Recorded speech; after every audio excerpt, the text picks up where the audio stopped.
Bonjour et bienvenue sur notre plateau Tout sur le management. Alors aujourd'hui, nous allons nous intéresser donc à un certain type de management, le management collaboratif. Mais qu'est-ce que le management? Alors le management désigne en fait la faculté à accomplir donc des résultats efficaces et performants via et avec autrui. Pour cela, nous sommes allés à la rencontre donc, de Lydia Martraire qui a fait un DUT-TC à Troyes. Elle a ensuite fait une école de commerce à Grenoble, puis elle était durant 7 ans responsable marketing chez Honeywell, donc dans les exportations. Alors, pendant ces 7 ans, elle a dû organiser un centre de formation donc chez Honeywell et ça a été vraiment une révélation pour elle. C'est pour ça qu'elle a monté donc, sa propre boîte donc, de formation. Elle a négocié une rupture conventionnelle pour créer sa propre société de conseil en remplaçant les outils traditionnels par des éléments tangibles. Retrouvez-nous avec nos employés spéciaux, donc Esther Cousin et Alban Zaquet, au sein de ces locaux chez Capernic.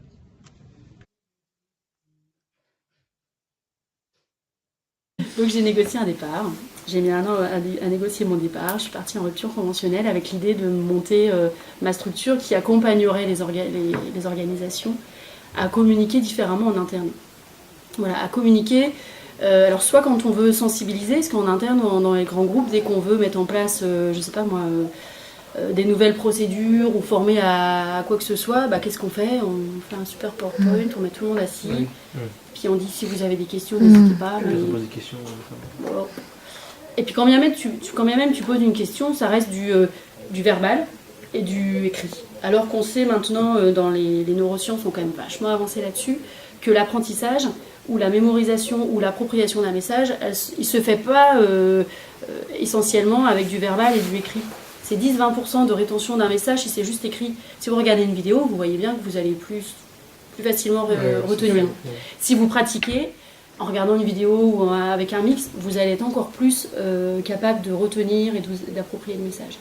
Et si on vous demande de retransmettre le message, taux d'appropriation 90%, c'est énorme. C'est-à-dire que je vous donne n'importe quelle info, je vous dis, bah maintenant comment tu pourrais former quelqu'un et transmettre? Bah forcément vous allez vous poser plein de questions et vous allez retenir et comprendre le message bien mieux. Donc ça, je me suis dit, bah, il faut partir là-dessus. Donc j'ai créé cette entreprise dans ce cadre-là. Et ça fonctionne bien, puisqu'on est les seuls. Et que donc tous les grands groupes en plus sont à fond à la recherche de solutions un peu novatrices. Donc ouais, ça se passe bien. Customise carrément toute une pièce. Puisqu'ils veulent former leurs salariés au Lean. Je ne sais pas si ça vous parle, le Lean, l'amélioration continue.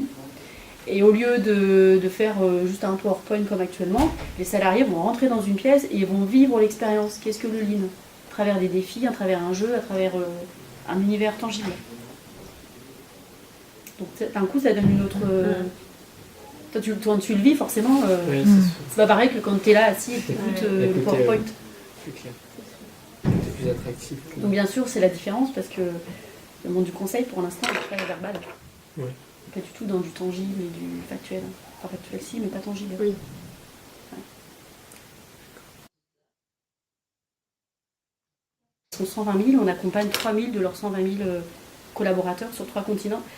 Parce que voilà, leur problématique ils ont justement réorganisé tout leur management, tout le management de leur partie services. Ils ont comme dans toutes les grosses structures, il y a beaucoup de départements on va dire support. Tout ce qui est ressources humaines, logistique, comptabilité, c'est pas des gens qui ont des clients externes. C'est pas les commerciaux, même le marketeur à la limite, mais toutes les fonctions très très support, qui n'ont aucun lien vers l'extérieur directement, ils les ont réorganisées. Et justement, d'un point de vue managérial, ils voulaient créer une identité, une culture pour ces 3000 salariés qui travaillent aux États-Unis, en Europe et en Asie. Et donc ils nous ont demandé de les accompagner parce qu'au début, ils avaient on va dire, ce PowerPoint, en disant voilà, on va envoyer ça à tous les managers du monde entier, des 3000, et on va leur dire bah voilà, la nouvelle structure, elle s'appelle comme ça, on a un logo, et voilà nos valeurs. Faites une réunion pour informer les collaborateurs des valeurs qu'ils doivent partager. Parce que toutes les entreprises avont comme ça actuellement. Mais quand on s'est rencontrés, je leur dis oui, c'est génial, mais en même temps, est-ce que vous pensez vraiment que les salariés vont s'approprier des valeurs? Vous vous rendez compte des valeurs? C'est intime, c'est perso. Puis quand vous marquez en France la valeur... en français, ils ont, je sais pas comment je vais la valeur prendre soin, le care. En France, ils vont le comprendre d'une manière, mais aux États-Unis d'une autre manière. Comment vous voulez qu'ils s'approprient? Ah oui, mais bon, bah, on fait comment sinon? Je leur dis, moi je vous crée un outil, on crée ensemble un outil, on envoie les outils dans les différentes entités, et les managers là peuvent faire toucher du doigt ce qu'est une valeur, parce qu'ils vont avoir des défis, ils vont échanger, c'est quoi la valeur pour nous. Et là tu travailles sur, c'est plus un concept, c'est la valeur qui se matérialise. Donc ça accompagne du management, tu vois, ils sont réorganisés, et nous on les a accompagnés. Et en l'occurrence, cet outil, c'était quoi? Alors c'est un sésame, on est en train de le faire, c'est une box, Ouais. un coffret physique, où dedans il y a 10 questions qui portent sur... ils ont 4 valeurs, donc on fait un sésame par valeur. Ils vont avoir 4 sésames, 4 box. Et chacune va les faire travailler sur qu'est-ce que cette valeur pour nous. Le truc que tu fais pas quand tu es en réunion. Il y a une question par exemple, ah bah tiens, partagez la dernière expérience que vous avez eue qui est dans le sens de la valeur ou pas par exemple. Et tiens, si la valeur était un animal, ou toi, on les force à trouver, à matérialiser la valeur. Et donc on leur fait faire des choses physiques aussi, où ils doivent construire en Lego des choses. Donc on a traduit le message de sensibilisation sur les valeurs en outils qui vont manipuler. Et donc ça accompagne leur réorganisation managériale, parce que pour eux c'est 3000 salariés qui étaient avec plein de patrons différents, avec plein de valeurs différentes. Et en termes managériels, ils se sont dit on veut une entité de 3000 qui partage 4 valeurs. On fait comment? Est-ce que vous pensez que entre les différents pays, ils auront quand même une valeur, enfin, comme vous dites, aux US... Ils ont la même vision. Ouais, bah, pas forcément en même temps, mais on peut pas forcer des gens à se dire... au début, ils se sont dit, on aimerait que tout le monde se dise, dans tous les pays du monde, la valeur care, le prendre soin, ça veut dire la même chose. Mais en fait, tu pourras jamais forcer les gens. Si aux États-Unis, dans leur mentalité, prendre soin physiquement, enfin d'un point de vue opérationnel, c'est juste dire bonjour, bien répondre à un email, c'est ça, et ben c'est ça. Tu pourras pas leur dire non, prendre soin. En France, nous, c'est quand tu amènes les gâteaux tous les matins. Bah non, si ils ne le font pas. Donc l'idée, c'est justement de pas dire. Donc ils sont revenus un peu en arrière en disant au début, ils avaient la valeur et les comportements associés, en disant voilà ce qu'il faut que vous fassiez. Et après coup, ils se sont dit bah en même temps, on va pas les forcer. C'est vrai que si on leur dit voilà la valeur, tiens, voilà des idées de comportement, et vous, ça veut dire quoi pour vous cette valeur? Qu'est-ce que vous avez envie de mettre en place?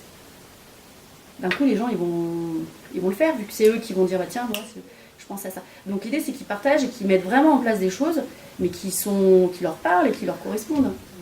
Surtout entre l'Asie et les États-Unis. Enfin, là, je le vois bien dans les groupes de travail, oh là là, de prendre soin, la bienveillance et tout. En Asie, il ne faut surtout pas qu'il y ait un aspect un peu corporel de proximité. Ils ne supportent pas. Rien que le jeu de devoir mettre les mains les unes contre les autres pour jouer, c'est déjà compliqué. Alors que les États-Unis, attends, il faudrait qu'on fasse une pyramide. Non, la pyramide humaine, tu la fais pas, tu oublies. Donc c'est le management interculturel. C'est ça. Et la problématique qui se pose entre les différentes cultures, et ben vous arrivez à trouver la solution par ces boîtes. Bah oui, parce qu'au final, tu leur remets le questionnement chez eux. Tu leur dis pas, voilà, bah, il faut appliquer, et le truc qu'ils pourront pas appliquer, tu dis, on a une valeur qui, oui, il y a Care, il y a Simplify, Deliver et WeConnect, connecter les gens. Et donc tu dis pas, WeConnect, ça veut dire qu'il faut faire ceci ou cela. Tu dis, voilà la valeur, voilà ce que nous on met comme mot, machin. Comment vous voulez la porter chez vous? Qu'est-ce que vous voulez mettre en place entre vous qui vous correspondent et qui correspondent à vos clients, à votre marché, à votre culture? Donc tu peux pas te tromper, puisque tu les questionnes et tu les pousses à eux trouver leur réponse. Et ça aura aussi plus de sens par rapport à leurs clients qui comprennent. Bah oui. Alors après, ils se disaient au niveau de la stratégie de la mondiale, ouais, est-ce qu'on va être alignés? On parle d'humains, donc s'ils sont alignés avec eux-mêmes, enfin bien sûr que, ils feront pas exactement tous pareil, mais c'est pas grave. Le plus important, est-ce que c'est qu'ils fassent semblant de faire tous pareil, ou c'est qu'ils fassent bien vraiment quelque chose qui a du sens pour eux? Ah oui, c'est vrai. Donc bon, c'est toujours les problématiques dans les grands groupes, parce qu'ils sont à vouloir tout uniformiser, puis ils reviennent à la fin, ils viennent te voir, la commande c'est comment rendre humain nos valeurs. Et donc ils peuvent pas à la fois te dire rendre humain mais standardisé. Ouais. Et non, messieurs, vous voulez un truc qui rende humain, donc ce ne sera pas standardisé. L'humain n'est pas standardisable. Est-ce que vous avez un exemple de problématique sur une structure qui est beaucoup plus petite, où il y a vraiment des problèmes en interne, je ne sais pas, par rapport à différentes entreprises internationales comme vous? Oui, et eux, d'un point de vue managérial, ils sont à fond dans la transition. Ils ont un pilier qui est la reconnaissance des salariés, et dans ce pilier, ils ont l'entretien annuel, qui est quand même un acte managérial fort, l'entretien annuel. Alors l'entretien de progression, il n'est pas obligatoire, hein. C'est l'entretien professionnel qui est obligatoire. Mais l'entretien annuel, les entreprises en général le mettent en place.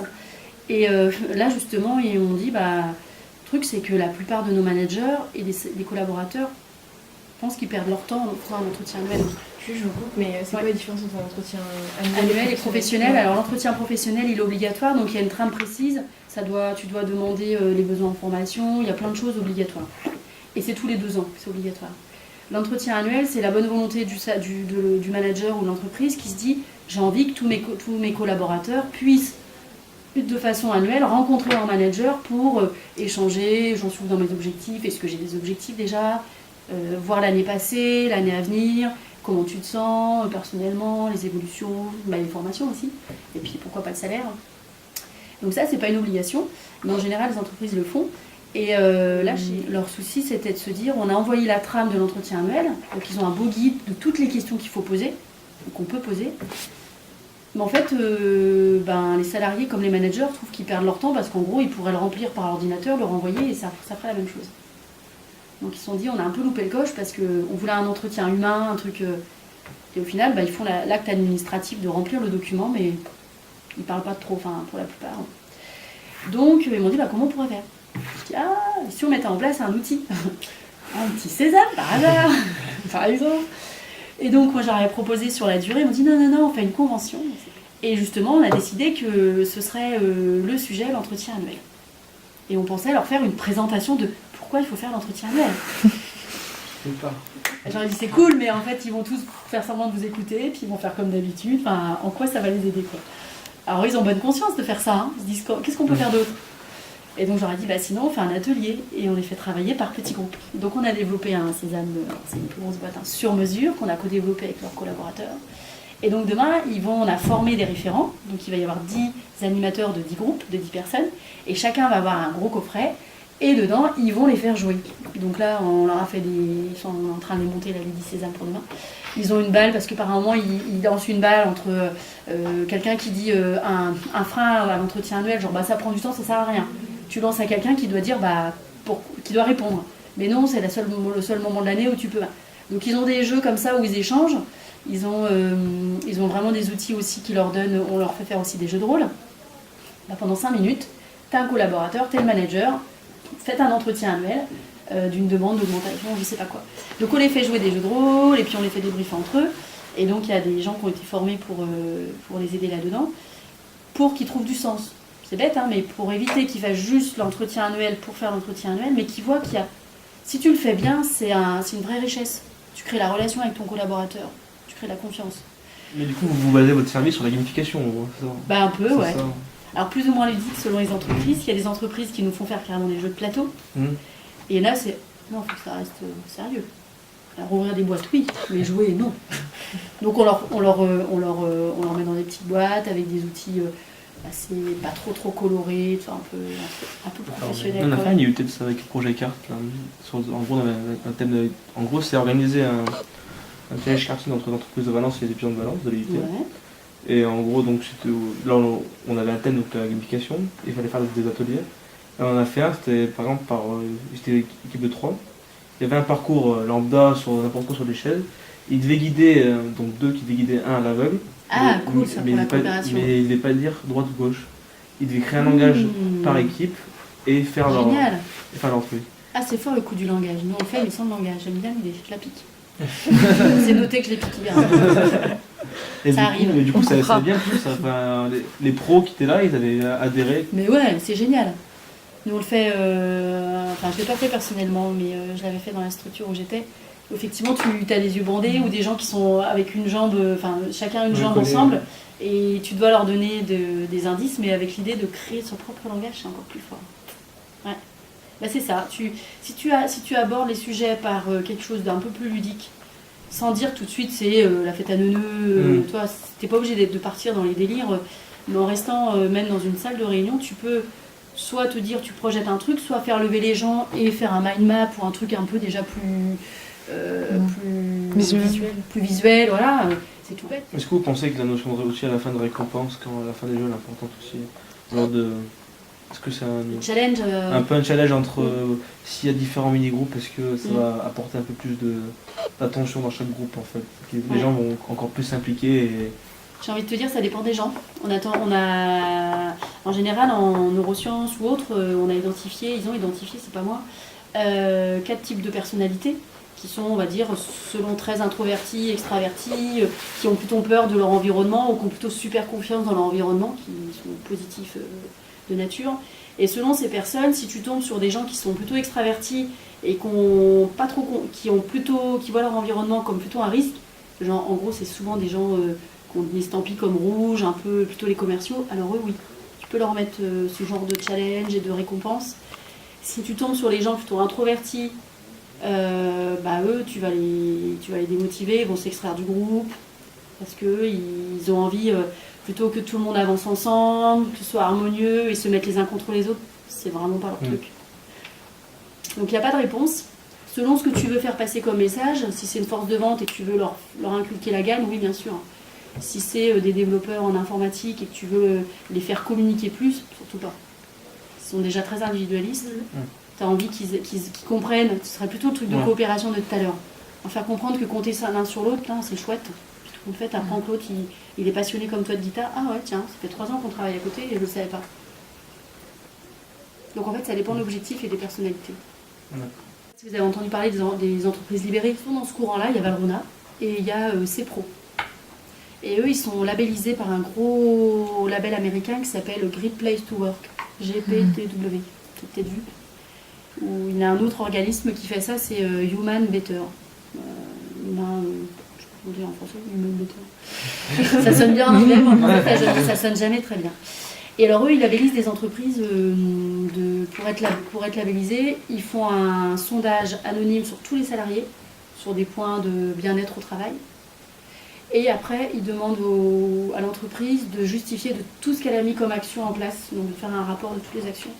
Et s'ils considèrent que ça répond bien aux critères, ils te mettent ce label qui veut dire que tu es une entreprise où il fait bon travailler. Le fait de faire confiance et de collaborer, ça apporte beaucoup plus de valeur que d'être dans le command and control, c'est-à-dire commander aux gens de faire et contrôler qu'ils fassent bien. En ce moment, les organisations, c'est ça. Le manager, il dit ce que tu dois faire et contrôle que tu as fait. Tu as une fiche de mission et tu as des objectifs et après on vérifie. Ça fonctionnait avant, hein. Maintenant avec des générations comme les vôtres et heureusement, ça fonctionne plus et puis ça n'a plus trop d'avenir ce genre de management très directif. Donc les nouveaux modes de management sont beaucoup plus dans je fais confiance. Bien sûr, il y aura toujours des salariés qui vont piquer un gant, qui vont piquer des ramettes de papier. Mais en même temps, c'est quoi? C'est 3%. Et on ne va pas manager et faire chier l'ensemble des salariés pour 3% de personnes défaillantes. Donc on fait confiance en général. Et s'il y en a 3%, de toute façon, d'eux-mêmes, un jour ou l'autre, ils vont se mettre de côté. Et puis les salariés à qui on fait confiance, quand ils vont s'apercevoir, on dit écoute, toi, t'arrêtes de piquer les ramettes de papier ou d'arriver toujours en retard. On nous fait confiance, on ne voudrait pas qu'on nous retire. Donc c'est un mode de management qui est sur la bienveillance et la confiance. L'entreprise libérée. Donc souvent, il faut un peu péter tout le niveau hiérarchique des managers en disant on n'a plus besoin de managers, on a besoin de facilitateurs et de coachs.